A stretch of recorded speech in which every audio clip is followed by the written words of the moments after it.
What's going on, everyone? This is Greg James checking in for another live video for today. I just want to touch on first dates. That's what we're going to talk about today.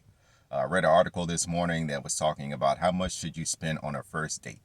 Drop in those comments how much you would spend on a first date. But basically, what they said in the article was that you should spend 5% of your monthly salary on a first date. I've got a lot of problems with that, and I'm going to break that down very, very quickly.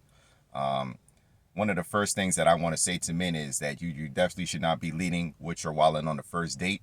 I know how tempting some of it can be. I know a lot of gentlemen, they'll drop $200-300 on a first date, going to Ruth's Chris or, something like that. There was a big argument the last few years about is a Cheesecake Factory or Applebee's, is that good enough for a first date? And I think it is personally.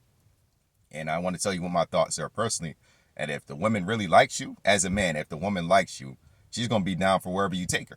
It could be a walk in the park, a walk on the beach, a cup of coffee at Starbucks, whatever the case may be. Fellas, y'all got to stop leading with your wallet every time for these dates, man. It's not worth it at the end of the day. And at the end of the day, you're really setting yourself up for the simple fact that, you're going to create unrealistic expectations for this woman. So it's almost like, buying a dozen roses every Friday. If you do that once, it's going to begin to become an expectation. So it's basically the same thing with the date. It could be McDonald's or it could be Burger King. At the end of the day, if she's feeling you and the vibe is there, I don't think it should really matter where the first date is. So as far as I'm concerned, if you want to spend your $300 on the first date for somebody that you might have not even making a date to with, what sense does that make? So we got to really start, reimagining things and, how we were taught. And, some of the OGs thinking, oh, you got to take this one to this, that, and the third. You got to do this. You got to get her a dozen roses.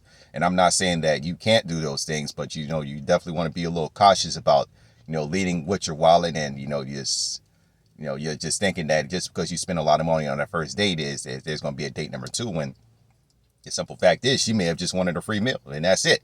And she might not be picking up that phone call the next day or responding to that text message. So that's something to think about. But drop those comments, man. Let me know what y'all think. How much do you think y'all should spend on a first date? Do you think that's necessary? Do you think it needs to be, something more minimal? Just a walk in a park or something like that? That's my thoughts on it. Don't lead with your wallet on a first date, fellas, man. Let your personality do the talking. This is Greg James checking in, and I'll be talking to y'all very soon. God bless.